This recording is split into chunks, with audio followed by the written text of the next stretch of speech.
आज का अपना टॉपिक है उत्सर्जन अर्थात एक्सक्रीशन। अगर हम उत्सर्जन के बारे में देखें कि उत्सर्जन होता क्या है, तो इस दौरान हम क्या करते हैं, जो बॉडी में उपापचय क्रियाएं होती है। ठीक है, अब देखो उपापचय का अर्थ क्या होता है, जो भी बॉडी में मेटाबॉलिक रिएक्शंस होती है। ठीक है, मेटाबॉलिक में क्या होता है, बॉडी में दो तरह की रिएक्शंस होती है, एक रिडक्शन और एक ऑक्सीडेशन। यानी एक तो ऑक्सीकरण होगा और एक क्या होगा, अपचयन होगा। अब केमिस्ट्री में तो इन दोनों के लिए हम क्या कह देते हैं, रेडॉक्स अभिक्रिया। लेकिन अगर ये प्रोसेस हमारी बॉडी में हो रहा हो, किसी लिविंग ऑर्गेनिज्म की बॉडी में हो, किसी जीव के शरीर में हो, तब इस प्रक्रिया को किस नाम से जाना जाएगा, तब इसको कहेंगे उपापचय। और उपापचय के द्वारा हमारे शरीर में कुछ अपशिष्ट पदार्थ बनते हैं। क्या बनेंगे, अपशिष्ट पदार्थ अर्थात वेस्ट मटेरियल बनेगा, जो ज्यादातर क्या होगा, नाइट्रोजन से बना हुआ होता है। तो सीधा अपन ये कह सकते हैं कि मेटाबॉलिक रिएक्शन से, उपापचय क्रियाओं से वेस्ट मटेरियल बनेगा, जो किससे बना होता है, नाइट्रोजन युक्त होता है। अब इस नाइट्रोजन युक्त वेस्ट मटेरियल को, अपशिष्ट पदार्थ को हमें शरीर से क्या करना है, बाहर निकालना है। यानी शरीर से क्या करना है, त्यागना है। सीधा कहें तो अपन अपशिष्ट पदार्थ को शरीर से त्यागने की क्रिया, यानी एक्सक्रिएशन क्या होगा कि हम बॉडी से वेस्ट मटेरियल को क्या कर रहे हैं, रिमूव कर रहे हैं। तो उस प्रोसेस को हम क्या कहेंगे, उत्सर्जन कहेंगे। अब सीधा आपको पता है भाई, अपने एग्जाम में डेफिनेशन तो पूछी नहीं जाएगी, तो इससे क्वेश्चन क्या पूछे जाते हैं। देखो प्रश्न से संबंधित पहली चीज तो, जो ये उत्सर्जी पदार्थ है, नाइट्रोजन युक्त मटेरियल है, ये मुख्य रूप से तीन होते हैं। पहला इसमें याद रखना है आपको, NH3 अर्थात अमोनिया। पहला उत्सर्जी पदार्थ कौन सा है, अमोनिया। दूसरा इसमें याद रखना है आपको, यूरिया। ठीक है, NH2 bond CO bond NH2। और थर्ड क्या होगा, यूरिक एसिड। ये तीनों क्या हैं, उत्सर्जी पदार्थ हैं, जो अलग अलग जीवों के अंदर क्या होंगे, इस उपापचय के द्वारा निर्मित होते हैं। अब अगर हम अमोनिया के बारे में देखें कि अमोनिया क्या है, तो कुछ जीव ऐसे हैं जिनमें उपापचय से क्या बनेगी, अमोनिया। तो अपने शरीर से किसको त्यागेंगे, अमोनिया को त्यागेंगे। तो उन जीवों के लिए एक अलग से नाम दिया गया है, अमोनोटेलिक। क्या कहा गया, अमोनोटेलिक। टेलिक यहाँ पर लैटिन वर्ड होता है, और इस लैटिन वर्ड का अर्थ क्या है, रिमूव करने वाला, त्यागने वाला। अर्थात जो अमोनिया को त्यागेगा वो क्या कहलाएगा, अमोनोटेलिक। सिंपल वर्ड है, नाम से रटना नहीं है अपन को। देखो अमोनिया को त्यागा तो अमोनोटेलिक, और यूरिया को त्यागा तो क्या कहलाएगा, यूरियोटेलिक। क्या कहलाएगा, यूरियोटेलिक। ऐसे ही यूरिक एसिड को त्यागा तो क्या कहलाएगा, यूरिकोटेलिक। तीनों में अपन ने क्या किया है, मात्र टेलिक वर्ड जोड़ा है। ठीक है, तो ये तो याद रखना सिंपल है। अब प्रश्न हमसे कहां से पूछेगा, मैं आपसे पूछ लूं कि मान लो मोर है, एक पक्षी वर्ग का जीव है। अब आपसे पूछा जाए मोर उत्सर्जी पदार्थ के आधार पर, ठीक है, अकॉर्डिंग टू वेस्ट मटेरियल, ये कौन से वर्ग का जीव है, यूरिकोटेलिक है, यूरियोटेलिक है या अमोनोटेलिक है। ठीक है, तो ऐसे प्रश्न पूछा जाएगा। तो इनको याद कैसे रखना है, देखो अमोनोटेलिक में तो कौन से आएंगे, ज्यादातर जो जलीय जीव होते हैं, चाहे जैसे वो मछली हो, चाहे मोलस्क वर्ग के हो, जैसे जिसको सीपी कहते हैं, ठीक है, घोंघा कहते हैं, पाइला भी कहा जाता है इसको वैसे, ठीक है, आइला नहीं पाइला, तो घोंघा है। ये सभी क्या होते हैं, अमोनोटेलिक होते हैं। ठीक है, सीपी तो देखी होगी जिसे मोती प्राप्त हो किया जाता है, इस तरह के आकार की जीव पाई जाती होगी, देखा होगा। ठीक है, और घोंघा क्या होता है, इस तरह के आकार का पाया जाता है। जिसको साधारण भाषा में शंख के नाम से भी जाना जाता है। ठीक है, ये क्या होता है, घोंगा होता है। तो ये जीव जो होते हैं, जलीय जीव जो हैं, उनके अंदर उत्सर्जी पदार्थ क्या है, अमोनिया, तो उनको क्या कहा, अमोनोटेलिक कहा। यूरियोटेलिक में सभी मैमल्स आते हैं, सभी स्तनी आते हैं। अब स्तनी का तो अर्थ सीधा पता होगा, जिनमें स्तन ग्रंथि पाई जाती हो, अर्थात अपने शिशु को दूध पिलाते हो। ठीक है, जैसे गिलहरी है, बंदर है, बिल्ली है, मनुष्य है, ये सभी किसका त्याग करते हैं, यूरिया का। ठीक है, तो ये क्या कहलाएंगे, यूरियोटेलिक। अब तीसरा यूरिकोटेलिक, इसमें कौन कौन से आते हैं, सभी पक्षी। ठीक है, उभयचर, एम्फीबियन जिसको कहते हैं, जैसे मेंढक है। इसके अलावा रेप्टाइल, सरीसृप, जैसे एग्जाम्पल के तौर पर सांप है, छिपकली है, ठीक है, गिलाया मोनिस्टर है, ये सभी क्या होते हैं, यूरिकोटेलिक। एक प्रश्न और यहां पर देखो इंपॉर्टेंट बनेगा, आपसे पूछा जाए सर्वाधिक हानिकारक उत्सर्जी पदार्थ कौन सा है, तो सबसे ज्यादा हानिकारक कौन सा है, अमोनिया। उससे कम हानिकारक यूरिया, और सबसे कम हानिकारक कौन सा होता है, यूरिक एसिड। अब एक चीज और याद रखना, मान लो मनुष्य पूछा जाए कि मनुष्य कौन से वर्ग का जीव है, बताइए।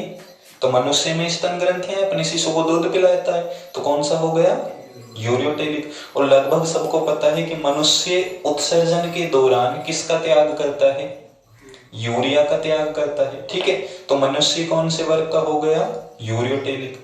अब ये नहीं कि मनुष्य तो केवल यूरिया की ही मात्रा त्याग करेगा, जो मनुष्य का मूत्र होता है, यूरिन होता है, उस 100 ml में लगभग 2 से 2.5 ग्राम क्या होता है, यूरिया होता है, यानी 2 से 3% यूरिया पाया जाता है। ये नहीं कि मान लो टोटल यूरिन की जो मात्रा है, मूत्र की मात्रा है, उसमें टोटल क्या हो, यूरिया की मात्रा पाई जाती हो। ठीक है, फिर तो कंपनियों की जरूरत ही नहीं होगी, घर ही यूरिया बना सकते हैं अपन, है ना। तो ये याद रखना, मात्र कितना है, 2 से 2.5% क्या होता है, यूरिया पाया जाता है। तो ये तीनों क्या है, उत्सर्जी पदार्थ हैं, एक्सक्रीटिव मटेरियल्स हैं। ठीक है, पहला अमोनिया सबसे ज्यादा हानिकारक, दूसरा यूरिया, और तीसरा यूरिक एसिड। इसके बाद हम मनुष्य में देखते हैं कि मनुष्य में इन पदार्थों का, जैसे मनुष्य में तो मेन क्या है, यूरिया, इसके अलावा कुछ अन्य भी वेस्ट मटेरियल्स बनते हैं, कि कौन कौन सा ऑर्गन, अंग होगा जो उनको शरीर से त्यागने में क्या करेगा, सहायता करेगा। पहले यहां तक स्क्रीनशॉट ले लीजिए। देखो, इसके बाद आता है अपना, अभी अपने देखा कि उत्सर्जी पदार्थ कौन कौन से हैं। ठीक है, इसके बाद अपन देखते हैं उत्सर्जी अंग, और उत्सर्जी अंग हम केवल किस में देखेंगे फिलहाल, मनुष्य में। मनुष्य में उत्सर्जी अंग, एक्सक्रिएटिव ऑर्गन्स इन ह्यूमन। ठीक है, कि ह्यूमन में एक्सक्रिएशन है, जो उत्सर्जन है वो कौन कौन से अंग के द्वारा होता है। तो सबसे पहला और इंपॉर्टेंट इसमें आता है स्किन, अर्थात त्वचा। अगर हम त्वचा के द्वारा उत्सर्जन देखें तो सबको पता है लगभग कि त्वचा के द्वारा किस रूप में त्यागा जाता है अपशिष्ट पदार्थ, शाबाश, पसीने के रूप में त्यागा जाता है। अब देखो, पसीने की जो ग्रंथियां हैं ये किसको त्यागती हैं, लवण को। ज्यादातर किसको त्यागती हैं, अपशिष्ट पदार्थ होता क्या है इसमें, साल्ट पाए जाते हैं, लवण पाए जाते हैं। यानी सीधा कहें तो स्किन साल्ट को हमारी बॉडी से क्या करती है, रिमूव करती है। अब एक चीज फैक्ट याद रख लेना आप, वैसे तो किसी एग्जाम्स में पूछा नहीं गया है कि हमारे शरीर की पसीने की जो सबसे बड़ी ग्रंथि होती है, इनको हिंदी में स्वेद ग्रंथि और कह देते हैं, स्वीट ग्लैंड्स को स्वेद ग्रंथि। तो ये स्वेद ग्रंथि हैं जो सबसे बड़ी होती हैं शरीर की, वो कहां पर पाई जाती है। ठीक है, तो ये हमारी जो स्तन ग्रंथियां होती हैं, जिनको टिट्स बोला जाता है, ठीक है, स्तन ग्रंथि जो होती हैं इनके चारों तरफ पाई जाती हैं। चेस्ट पर जो स्तन ग्रंथियां होती हैं उनके चारों ओर जो ग्लैंड्स होती हैं, स्वेट ग्लैंड्स होती हैं, पसीने की जो ग्रंथियां हैं वो हमारे शरीर की सबसे बड़ी स्वेद ग्रंथि है। नहीं की ग्रंथि, केवल कौन सी ग्रंथि? पसीने की ग्रंथियों में सबसे बड़ी ग्रंथि कौन सी होती है? जो हमारे कहां पर पाई जाती है? टिट्स पर पाई जाती है। सीधा कहें तो कहां होती है? स्तन ग्रंथियों पर। इसके बाद अगर अपन देखें कि सबसे छोटी कहां पर पाई जाती है, तो सबसे छोटी पूछी जाए तो जो हमारी आईब्रो होती है, भौं होती हैं, इन भौं का जो निचला भाग होता है, सीधा अपन पलक बोल सकते हैं इनको, ये पलक के ऊपर जो होती है, आंखों का ऊपरी भाग जो होता है, इन पर जो होती हैं वो हमारी सबसे छोटी पसीने की ग्रंथियां होती हैं। तो सीधा है, आपसे इतना ज्यादा डिटेल में नहीं पूछा जाता है, सीधा पूछ लेते हैं कई बार कि स्किन के द्वारा किसको रिमूव करते हैं, किसका त्याग होता है? लवण का। दूसरा अपन देखें तो दूसरा अपने शरीर के अंदर उत्सर्जी अंगों में आता है लंग्स, अर्थात फेफड़े या फुफ्फुस। सबको पता है किसके रूप में त्यागते हैं? CO2 के रूप में रिमूव करते हैं। ठीक है। इसके बाद तीसरा ऑर्गन देखो, तीसरा आता है स्प्लीन, जिसको प्लीहा या तिल्ली भी कह दिया जाता है। अब देखो, प्लीहा या तिल्ली के बारे में देखें तो आपको जब ब्लड टॉपिक पढ़ाया था तो उसमें बताया था कि आरबीसी का क्या करेगी ये? डाइजेशन। आरबीसी का क्या होगा? पाचन होगा। और आरबीसी के पाचन से किसका निर्माण कर देगा? हीमोग्लोबिन को अलग कर देती है। ठीक है। कौन सा अंग? स्प्लीन। अब इस हीमोग्लोबिन से देखो क्या बनेगा? हीमोग्लोबिन से बनता है बिलीरुबिन और बिलीवर्डिन, जो आपको बताया था कि लीवर के अंदर बनता है, लीवर के अंदर पहुंचता है। जो बाइल ज्यूस होता है पितरस, उसका पीला रंग किसके कारण होता है? बिलीरुबिन के कारण।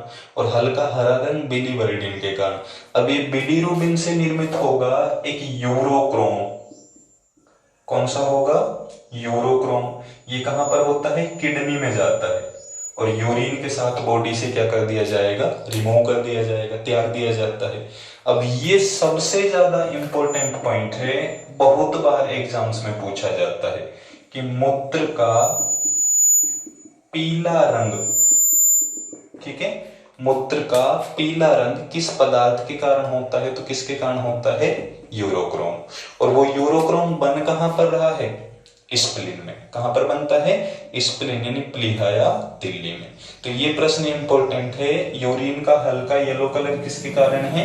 Due to urochrome. इसके बाद नेक्स्ट ऑर्गन अपन देखें तो अगला आता है लीवर, ठीक है, यानी यकृत। जिगर या कलेजा भी इसको ही कहते हैं, आपको बताया था। अब ये क्या करेगा? देखो, आपको उत्सर्जी पदार्थ 3 बताए हैं, एक अमोनिया, एक यूरिया और एक यूरिक एसिड। अधिक हानिकारक कौन सा है? अमोनिया। ये इस अधिक हानिकारक को कम हानिकारक यूरिया में बदल देता है। किस में बदल देता है? यूरिया में। सीधा कहें तो अमोनिया से यूरिया कहां पर बनता है? लीवर के अंदर। कहां पर बनता है? लीवर के अंदर। और इस चक्र को कहा जाता है, यूरिया बनने का जो साइकिल होती है उसको कहते हैं ऑर्निथिन साइकिल। ऑर्निथिन साइकिल यानी ऑर्निथिन चक्र कहलाएगा। प्रश्न पूछा गया है एग्जाम्स में, कई बार पूछा जा चुका है कि यूरिया का निर्माण कहां पर होता है। ठीक है। अब आपको कंफ्यूज करने के लिए किडनी ऑप्शन जरूर देगा। ठीक है। तो ये याद रखना, किडनी तो केवल यूरिया को छानने का कार्य करती है, फिल्टर करती है, लेकिन यूरिया बनेगा कहां पर? लीवर के अंदर। ठीक है।